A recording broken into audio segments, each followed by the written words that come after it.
ಕರ್ನಾಟಕ ರಾಜ್ಯ ರೈತ ಸಂಘ ವತಿಯಿಂದ ಇಂದು ಪ್ರತಿಭಟನೆ ಹಾಗೂ ಉಪವಾಸ ಸತ್ಯಾಗ್ರಹ. ದೇವರಹಿಪ್ಪರಗಿ ಗ್ರಾಮೀಣ ಪ್ರದೇಶದ ತೋಟದ ಮನೆಗಳಲ್ಲಿ ರಾತ್ರಿ ಹೊತ್ತು ಶಾಲಾ ಮಕ್ಕಳಿಗೆ ಅಭ್ಯಾಸ ಮಾಡಲು ಮತ್ತು ಜನ ಜಾನುವಾರುಗಳ ಸುರಕ್ಷತೆಗಾಗಿ ಸಮರ್ಪಕ ವಿದ್ಯುತ್ ಪೂರೈಕೆ ಮಾಡಬೇಕು. ತೋಟದ ಮನೆಗಳಿಗೆ ಮೀಟರ್ ಅಳವಡಿಸುವುದನ್ನು ಕೈಬಿಡಬೇಕು. ಸಂಜೆ 6 ಗಂಟೆಯಿಂದ ಬೆಳಗ್ಗೆ 6 ಗಂಟೆಯವರೆಗೆ ಗುಣಮಟ್ಟದ ಸಮರ್ಪಕ ವಿದ್ಯುತ್ ಪೂರೈಕೆ ಆಗಬೇಕು. ಸಿಂಗಲ್ ಫೇಸ್ ಅಥವಾ 2 ಫೇಸ್ ನೀಡಬೇಕು. ರೈತ ದೇಶದ ಬೆನ್ನೆಲುಬು ಎಂದು ಸರ್ಕಾರ ಹೇಳುತ್ತಿದೆ. ಆದರೆ ವಾಸ್ತವದಲ್ಲಿ ಸರ್ಕಾರ ರೈತನ ಬೆನ್ನೆಲುಬಾಗಿ ನಿಲ್ಲಬೇಕಾಗಿರುವುದು ಮತ್ತು ರೈತನಿಗೆ ಹೊರೆಯಾಗುವಂತಹ ಕಠಿಣ ಕಾನೂನುಗಳು ಮತ್ತು ಯೋಜನೆಗಳನ್ನು ಕೈಬಿಡಬೇಕು. ಮೊದಲು ಇದ್ದಂತಹ ಯೋಜನೆಗಳನ್ನು ಸರ್ಕಾರ ಮತ್ತೆ ಪುನರಾರಂಭಿಸಬೇಕು. ರೈತರು ನಮ್ಮ ದೇಶದ ಬೆನ್ನೆಲುಬು. ಅದು ಎಲೆಕ್ಷನ್ ಟೈಮಲ್ಲಿ ಮಾತ್ರ. ಗೆಲುವು ಸಾಧಿಸಿದ ಮೇಲೆ ರೈತರ ಜೀವ ಹಿಂಡುತ್ತಿರುವ ರಾಜಕಾರಣಿಗಳು. 22 ಸೆಪ್ಟೆಂಬರ್ 2023ಕ್ಕಿಂತ ಮೊದಲು ಅಕ್ರಮ ಸಕ್ರಮ ಅರ್ಜಿ ಸಲ್ಲಿಸಿದ ರೈತರ ಅರ್ಜಿಗಳನ್ನು ಇನ್ನೂ ಕೆಲ ಪ್ರಕರಣಗಳು ಹಾಗೆ ಉಳಿದಿವೆ. ಕೆಲವೊಂದು ಅಂಥವುಗಳನ್ನು ತುರ್ತಾಗಿ ಕ್ರಮ ಕೈಗೊಂಡು ಪರಿಹರಿಸಬೇಕು ಎಂದು ಆಗ್ರಹಿಸಿದರು.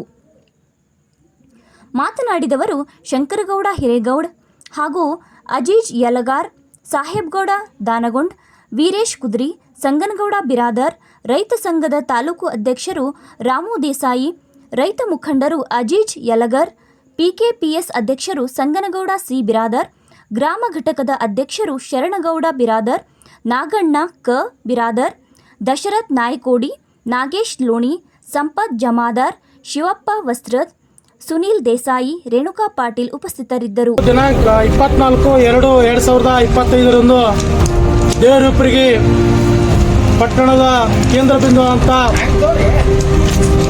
ಕೆಬಿ ಕಚೇರಿಯ ಎದುರುಗಡೆ ಸಮಸ್ತ ಎಲ್ಲ ರೈತ ಪದಾಧಿಕಾರಿಗಳು ಮತ್ತು ಎಲ್ಲ ಸಾರ್ವಜನಿಕರ ಸಮ್ಮುಖದಲ್ಲಿ ಎಲ್ಲರ ಒಂದು ಸಹಕಾರ ಬೆಂಬಲದೊಂದಿಗೆ ಇವತ್ತು ನಾವು ಧರಣಿ ಸತ್ಯಾಗ್ರಹವನ್ನು ಕೈಗೊಂಡಿದ್ದು. ಕಾರಣ ಏನು ಅಂತಂದರೆ, ಈ ನಮ್ಮ ಬಿಜಾಪುರ ಜಿಲ್ಲೆ ಆಗಿರ್ಬೋದು, ರಾಜ್ಯ ಆಗಿರ್ಬೋದು, ತಾಲೂಕು ಆಗಿರ್ಬೋದು, ಗ್ರಾಮಗಳಲ್ಲಾಗಿರ್ಬೋದು, ಇವತ್ತು ತೋಟದ ವಸತಿ ಮನೆಗಳಲ್ಲಿ ಅಸಮರ್ಪಕವಾದಂಥ ಒಂದು 2 ಫೇಸ್ ಮತ್ತು ಸಿಂಗಲ್ ಫೇಸ್ ವಿದ್ಯುತ್ತನ್ನು ಪೂರೈಕೆ ಮಾಡ್ತಿದ್ದಾರೆ. ಆ ವಿದ್ಯುತ್ ಯಾವುದೇ ರೀತಿ ಗುಣಮಟ್ಟದ ವಿದ್ಯುತ್ ಆಗಿಲ್ಲ. ಯಾವುದೇ ಮೊಬೈಲ್ ಕೂಡ ಚಾರ್ಜ್ ಆಗದೇ ಇರುವಂಥ ಸ್ಥಿತಿಯಲ್ಲಿ ನೀಡುವಂಥ ವಿದ್ಯುತ್ ಆಗಿದೆ. ಇದನ್ನು ನಾವು ಖಂಡಿಸಿ ಇವತ್ತು ದೇವರಹಿಪ್ಪರಗಿ ಕೆಬಿ ಕಚೇರಿ ಎದುರುಗಡೆ ಎಲ್ಲ ರೈತ ಮುಖಂಡರ ಎದುರುಗಡೆ ಸಮ್ಮುಖದಲ್ಲಿ ನೇತೃತ್ವದಲ್ಲಿ ಹೋರಾಟವನ್ನು ಹಮ್ಮಿಕೊಂಡಿದ್ದು. ಇದು ಒಂದು ದಿನದ ಅಹೋರಾತ್ರಿ ಧರಣಿಯಾಗಿದೆ. ಇದು ಹೀಗೆ ನಮ್ಮ ಸಮಸ್ಯೆಗೆ ಸ್ಪಂದಿಸದೇ ಇದ್ದರೆ ಮಾನ್ಯ ಇಂಧನ ಸಚಿವರು, ಕರ್ನಾಟಕ ಸರ್ಕಾರ, ವಿಧಾನಸೌಧ ಬೆಂಗಳೂರು ಇವರು ನಮ್ಮ ಮನವಿಗೆ ಸ್ಪಂದಿಸಿ ಉತ್ತಮ ಗುಣಮಟ್ಟದ ವಿದ್ಯುತ್ತನ್ನು ಪೂರೈಸಿದರೆ ಅವರಿಗೆ ಕೋಟಿ ಕೋಟಿ ನಮನಗಳನ್ನು ಸಲ್ಲಿಸ್ತೇವೆ. ಒಂದು ವೇಳೆ ನಮ್ಮ ಸಮಸ್ಯೆಗೆ ಸ್ಪಂದಿಸದೇ ಇದ್ದರೆ ಮುಂದಿನ ದಿನಮಾನಗಳಲ್ಲಿ ತಾಲೂಕುಗಳಿಂದ ಜಿಲ್ಲೆಗಳಿಂದ ರಾಜ್ಯಾದ್ಯಂತ ಕರ್ನಾಟಕ ರಾಜ್ಯ ರೈತ ಸಂಘದಿಂದ ಬೃಹತ್ತಾದಂಥ ಹೋರಾಟವನ್ನು ಹಮ್ಮಿಕೊಳ್ಳಬೇಕಾಗ್ತದೆ ಅಂತೇಳಿ ಈ ಮಾಧ್ಯಮದ ಮೂಲಕ ನಾವು ಎಚ್ಚರಿಕೆಯನ್ನು ನೀಡ್ತಾ ಇದ್ದೀವಿ. ಇದು ಕೇವಲ ಸಿಂಗಲ್ ಫೇಸ್ ಮತ್ತು 2 ಫೇಸ್ ವಿದ್ಯುತ್ ಮಾತ್ರ ಅಲ್ಲ. ನಾವು ಕೇಳ್ತಾ ಇರೋದು, ನಾವು ಹಳೆ ಯೋಜನೆಗಳಾದಂಥ ಹೊಸ IP ಸೆಟ್ಗಳಿಗೆ ಚಾಲನೆಯನ್ನು ಕೊಡಬೇಕು ಸರ್ಕಾರ. ಶೀಘ್ರ ವಿದ್ಯುತ್ ಸಂಪರ್ಕವನ್ನು ಯೋಜನೆಯನ್ನು ಪುನರಾರಂಭಿಸಬೇಕು ಅಂತೇಳಿ ಇವತ್ತು ಒಬ್ಬ ರೈತ ತನ್ನ ಜಮೀನಿಗೆ ಹೊಸ ವಿದ್ಯುತ್ ಸಂಪರ್ಕ ಪಡಿಬೇಕು ಅಂದ್ರೆ ಸುಮಾರು 2.5 ರಿಂದ 3 ಲಕ್ಷ ರೂಪಾಯಿ ಹಣ ಖರ್ಚು ಮಾಡಬೇಕಾದಂಥ ಪರಿಸ್ಥಿತಿ ಒದಗಿ ಬಂದೈತಿ. ಇವತ್ತು ಅಕ್ರಮ ಸಕ್ರಮ ಯೋಜನೆಯನ್ನು ಸ್ಥಗಿತಗೊಳಿಸೈತೆ ಸರ್ಕಾರ. ಅದನ್ನು ಪುನರಾರಂಭ ಆಗಬೇಕು ನಮ್ಮ ಬೇಡಿಕೆ. ಅದರ ಜೊತೆಗೆ ಉತ್ತಮ ಗುಣಮಟ್ಟವಾದಂಥ ವಿದ್ಯುತ್ತನ್ನು ಪೂರೈಕೆ ಆಗಬೇಕು. ಹಗಲತ್ತು ಏನಪ್ಪ ಅಂದರೆ 7 ತಾಸು ನಿರಂತರವಾಗಿ ಉತ್ತಮ ಗುಣಮಟ್ಟದ 3 ಫೇಸ್ ವಿದ್ಯುತ್ತನ್ನು ಪೂರೈಕೆ ಮಾಡಬೇಕು. ಈ ನಮ್ಮ ಪ್ರಮುಖವಾದಂಥ ಬೇಡಿಕೆಯನ್ನು ಮುಂದಿಟ್ಟುಕೊಂಡು ಇವತ್ತು ನಾವು ಹೋರಾಟವನ್ನು ಹಮ್ಮಿಕೊಂಡಿದ್ದೀವಿ.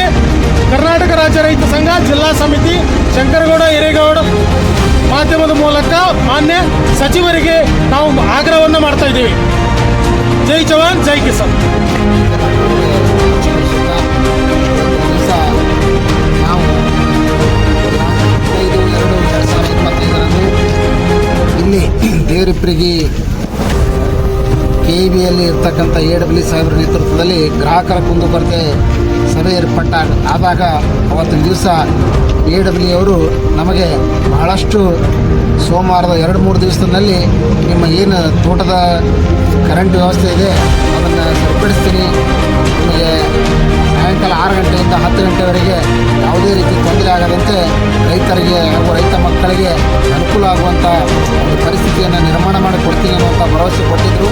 ಆದರೆ ಅದು ಬರೀ ಭರವಸೆಯಾಗಿ ಉಳಿದು ಇವತ್ತಿನ ದಿವಸ ನಾವು ಸುಮಾರು 10 ದಿವಸಗಳ ಪರ್ಯಂತರ ನೋಡ್ತಾ ಇದ್ದರೂ ಕೂಡ ಅದರಲ್ಲಿ ಯಾವುದೇ ಸುಧಾರಣೆ ಕಂಡು ಬರದೇ ಇರೋದರಿಂದ ಇವತ್ತಿನ ದಿವಸ ನಾವು ಎಲ್ಲ ರೈತ ಸಂಘದ ಅಡಿಯಲ್ಲಿ ಬಹಳಷ್ಟು ಎಲ್ಲ ಹಳ್ಳಿಗಳಿಂದ ಬಂದಿರತಕ್ಕಂಥ ರೈತರು ಅಹೋರಾತ್ರಿ ಧರಣಿಯನ್ನು ಕೈಗೊಂಡು ನಮಗೆ ಶಾಶ್ವತವಾದಂಥ ಪರಿಹಾರ ಸಿಗುವವರೆಗೂ ಕೂಡ ಈ ಧರಣಿಯನ್ನು ಕೈ ಬಿಡಬಾರ್ದು ಅನ್ನುವಂಥ ನಿರ್ಧಾರ ಮಾಡಿ ಇವತ್ತಿನ ದಿವಸ ಈ ಒಂದು KEB ಎದುರುಗಡೆ ನಾವು ಟೆಂಟ್ ಹಾಕಿದ್ದೀವಿ. ಹಾಗಾಗಿ ಎಲ್ಲ ರೈತ ಪರ ಸಂಘಟನೆಗಳಾಗಿರ್ಬೋದು, ಎಲ್ಲ ಸಂಘಟನೆಗಳ ಪರವಾಗಿ ಇವತ್ತಿನ ದಿವಸ ನಮಗೆ ಅಭೂತಪೂರ್ವವಂಥ ಬೆಂಬಲ ಸಿಗುತ್ತೆ ಅನ್ನುವಂಥ ಭರವಸೆಯನ್ನು ನಾವೆಲ್ಲ ರೈತ ಬಾಂಧವರು ಹೊಂದಿದ್ದೀವಿ. ಈಗಾಗಲೇ ಎಲ್ಲ ಹಳ್ಳಿಗಳಿಂದನೂ ಕೂಡ ರೈತರು ಹಾಗೂ ಶಾಲಾ ಮಕ್ಕಳು ಕೂಡ ಬರುವಂಥ ವ್ಯವಸ್ಥೆಯನ್ನು ನಾವು ಮಾಡಿದ್ದೀವಿ ಅಂತೇಳಿ ಈ ಸಂದರ್ಭದಲ್ಲಿ ಹೇಳಿ, ಆದಷ್ಟು ಬೇಗ ಈ ಒಂದು ಸಮಸ್ಯೆಗೆ ಪರಿಹಾರ ಕಲ್ಪಿಸುವಲ್ಲಿ ನಮ್ಮ ಏನು ಇಲಾಖೆ ಅಧಿಕಾರಿಗಳಿದ್ದಾರೆ ಅವರು ಆದಷ್ಟು ಬೇಗ ಕ್ರಮ ಕೈಗೊಳ್ಳಬೇಕು ಅಂಥೇಳಿ ನಾನು ಈ ಸಂದರ್ಭದಲ್ಲಿ ಆಗ್ರಹ ಪಡಿಸ್ತಾ ಇದ್ದೇನೆ. ಜೈ ಜವಾನ್ ಜೈ ಕಿಸಾನ್. ಪ್ರಥಮದಲ್ಲಿ ಆರಾಧ್ಯ ದೈವ 12ನೇ ಶತಮಾನದ ಕ್ರಾಂತಿ ಪುರುಷ ವಚನ ಸಾಹಿತ್ಯ ರಕ್ಷಕ ಮಡಿವಾಳ ಮಾಜಿ ತಂದೆಯನ್ನು ನಾವು ಉದಯ ಮಂದಿರದಲ್ಲಿ ಸ್ಮರಿಸಿಕೊಂಡು ದೇವರಿಬ್ಬರಿಗೆಯ ದೇವಾನುದೇವತೆಗಳ ಸ್ಮರಣೆಯನ್ನು ಮಾಡ್ತಾ ಏನು ದೇವರಿಬ್ಬರಿಗೆಯ ಎಸ್ಕಾಂ ಆಫೀಸಿನ ಎದುರುಗಡೆ ಇವತ್ತು ಹಮ್ಮಿಕೊಂಡಿರ್ತಕ್ಕಂಥ ಈ ಅಹೋರಾತ್ರ ಧರಣಿಯಲ್ಲಿ ಭಾಗವಹಿಸಿರ್ತಕ್ಕಂಥ ಎಲ್ಲ ರೈತ ಸಂಘಟನೆಯ ಮುಖಂಡರೇ ಹಾಗೂ ರೈತ ಬಂಧುಗಳೇ, ಇವತ್ತು ಮಾನ್ಯ ಸಂಗನಗೌಡರು ಹೇಳಿದಂಗೆ ಮೊನ್ನೆ 15ನೇ ತಾರೀಕಿನಲ್ಲಿರತಕ್ಕಂಥ ವಿದ್ಯುತ್ ಗ್ರಾಹಕರ ಕುಂದುಕೊರತೆಗಳ ಸಭೆಯಲ್ಲಿ ಮಾನ್ಯ AW ಅವರ ಗಮನಕ್ಕೆ ತಂದರೂ ಕೂಡ ಏನು ಹೊಲದಲ್ಲಿರ್ತಕ್ಕಂಥ ಮನೆಗಳಿಗೆ ಸಿಂಗಲ್ ಫೇಸ್ ಕರೆಂಟ್ ವಿತರಣೆ ಮಾಡುವಲ್ಲಿ ಏನು ಈ ಸರ್ಕಾರ ವಿಫಲವಾಗಿದೆ. ಅದನ್ನು AW ಅವರು ಕೇವಲ 3 ದಿವಸಗಳ ಸಮಯಾವಕಾಶ ಕೊಡ್ರಿ ಅಂತ ಹೇಳಿದ್ರು. ಆದರೆ ಅದು ನೀಗದೇ ಇರೋದಕ್ಕೆ ಇವತ್ತು ನಮ್ಮ ರೈತ ಸಂಘಟನೆಯ ಜಿಲ್ಲಾ ಅಧ್ಯಕ್ಷರಾಗಿರ್ತಕ್ಕಂಥ ಶಂಕರಗೌಡ ಹಿರೇಗೌಡರ ನೇತೃತ್ವದಲ್ಲಿ ಏನಿವತ್ತು ಅಹೋರಾತ್ರಿ ಧರಣಿಯನ್ನು ಪ್ರಾರಂಭಿಸಿದ್ದೀವಿ. ಮಾನ್ಯ ಹಿಂದೆ ಸುಮಾರು 11ನೇ ತಾರೀಕಿನಲ್ಲಿರ್ತಕ್ಕಂಥ ಇಂಧನ ಇಲಾಖೆಯ ಪ್ರಗತಿ ಪರಿಶೀಲನಾ ಸಭೆಯಲ್ಲಿ ಜಿಲ್ಲಾ ಪಂಚಾಯತ್ ಆವರಣದಲ್ಲಿ ನಡೆರ್ತಕ್ಕಂಥ ಇಂಧನ ಇಲಾಖೆಯ ಪ್ರಗತಿ ಪರಿಶೀಲನಾ ಸಭೆಯಲ್ಲಿ ಮಾನ್ಯ KJ ಜಾರ್ಜ್ ಅವರು ಅವತ್ತು ಇಂಧನ ಇಲಾಖೆಯ ಪ್ರಗತಿ ಪರಿಶೀಲನಾ ಸಭೆಯಲ್ಲಿ ಅಷ್ಟೊತ್ತಿಗೆ ಈ ಒಂದು ಸಮಸ್ಯೆ ಪ್ರಾರಂಭ ಆಗಿತ್ತು. ಅವತ್ತು ನಾವು ಮಾನ್ಯ ನಮ್ಮ ಶಾಸಕರ ಗಮನಕ್ಕೆ ತಂದಾಗ ನಮ್ಮ ಶಾಸಕರು ಇಲ್ಲ, ಇವತ್ತೇ ಇಂಧನ ಇಲಾಖೆಯ ಪ್ರಗತಿ ಪರಿಶೀಲನಾ ಸಭೆ ಐತಿ, ಇವತ್ತೇ ನಾನು ಇಂಧನ ಇಲಾಖೆ ಸಚಿವರ ಜೊತೆ ಮಾತಾಡ್ತೀನಿ ಅಂತ ಹೇಳಿದರು. ಅವತ್ತು ಇಂಧನ ಇಲಾಖೆಯ ಸಚಿವರ ಗಮನಕ್ಕೆ ತಂದಾಗೂ ಕೂಡ ಮಾನ್ಯ ಇಂಧನ ಇಲಾಖೆಯ ಸಚಿವರು ಹೇಳಿದರು, ಇಲ್ಲ ಇದನ್ನ ಶತಾಯಗತಾಗಿ ಮಾನ್ಯ ಶಾಸಕರೇ ಇದನ್ನ ಶತಾಯಗತಾಗಿ ಕೇವಲ 4 ದಿನದೊಳಗೆ ಪರಿಹಾರ ಕೊಡಿಸ್ತೀನಿ ಅಂತ ಹೇಳಿದರು. ಆ ಸಚಿವರು ಮತ್ತು ಇಲಾಖೆ ಎಲ್ಲ ಮುಖ್ಯಸ್ಥರು ಕೊಟ್ಟಿರ್ತಕ್ಕಂಥ ಭರವಸೆ ಕೇವಲ ಭರವಸೆಯಾಗಿ ಉಳಿದ್ರಿಂದ ಇವತ್ತು ನಾವು ಈ ಹೋರಾಟವನ್ನು ಹಮ್ಮಿಕೊಂಡಿದ್ದೀವಿ. ಮಾನ್ಯ ದೇವರಿಬ್ಬರಿಗೆ ಹಾಗೂ ತಾಲೂಕಿನಾದ್ಯಂತ ಇರತಕ್ಕಂಥ ಎಲ್ಲ ಸಂಘಟನೆಗಳು ಹಾಗೂ ಎಲ್ಲ ರೈತ ಪರ ಮುಖಂಡರು ಹಾಗೂ ಎಲ್ಲ ರೈತ ಸ್ನೇಹಿ ಜೀವಿಗಳು ಈ ಒಂದು ಅಹೋರಾತ್ರಿ ಧರಣಿಯಲ್ಲಿ ಪಾಲ್ಗೊಂಡು ನಮಗೆ ಅಭೂತಪೂರ್ವವಾಗಿರ್ತಕ್ಕಂಥ ಬೆಂಬಲವನ್ನು ಘೋಷಿಸ್ತೀರಿ ಅನ್ನುವಂಥ ಸದಾಶಯದಿಂದ ನಾವು ಹೊಂದಿದ್ದೀವಿ. ಅದೇ ರೀತಿಯಾಗಿ ಈ ಒಂದು ಬೆಂಬಲವನ್ನು ಘೋಷಿಸಬೇಕು ಅಂತೇಳಿ ನಮ್ಮೆಲ್ಲ ರೈತ ಬಂಧುಗಳಲ್ಲಿ ವಿನಂತಿಯನ್ನು ಮಾಡ್ಕೊಂತ 12 ಮಾತಿಗೆ ವಿರಾಮವನ್ನು ನೀಡ್ತಾ ಇದ್ದೀನಿ.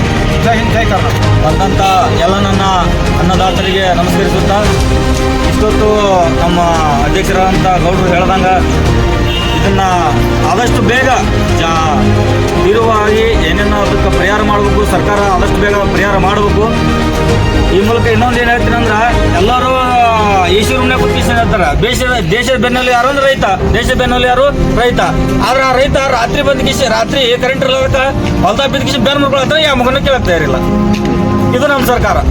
ಆ ಎಲೆಕ್ಷನ್ ಇದ್ದಾಗ ಏನು ಬರ್ತಾರೆ, ರೈತ ರೈತ ರೈತ ಸ್ಟೇಷನ್ ಬರೋದು, ರೈತರ ಪರ ರೈತ ನಾನು ರೈತ ಸ್ಟೇಷನ್.